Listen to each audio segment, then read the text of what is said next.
যে কলকারখানা রয়েছে সেইখানে কাঠামোগতভাবে কিন্তু নারীদের উপরে ধর্ষণ, নিপীড়ন, নির্যাতন, হেনস্থার ঘটনা এখানে ঘটে। বন্ধুগণ, আজকে আমরা দেখেছি আসিয়ার ঘটনা।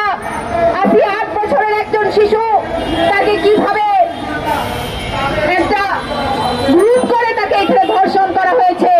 যদি দেখি তার বোনের শ্বশুর বাড়ির পরিবার, তার বোনের শ্বশুর এইখানে যে ধর্ষক, সেই ধর্ষক এবং তার পরিবারের অন্যান্য সদস্যরা সেইখানে তারা সহযোগিতা করেছে।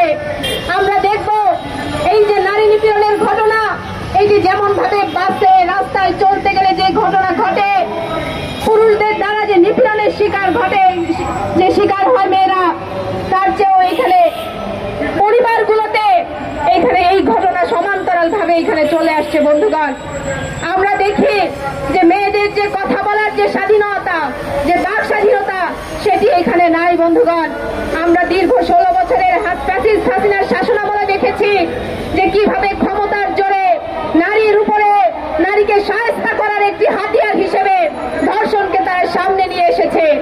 ওই যে 2018 সালে নৌকা মার্কায় ভোট না দেওয়ার কারণে নোয়াখালীর সুবর্ণচরে যে 4 সন্তানের জননীকে ধর্ষণ করেছিল আওয়ামী লীগের গুন্ডারা, যুবলীগের ধর্ষকরা, সেই ঘটনা আমরা ভুলে যাই নাই। বন্ধুগণ, সেই ঘটনায় কি ঘটেছিল? নৌকা মার্কায় ভোট না দেওয়ার কারণে ওই 4 সন্তানের জননীকে ওই 30শে ডিসেম্বর ভোটের পরে তাকে কিভাবে সারা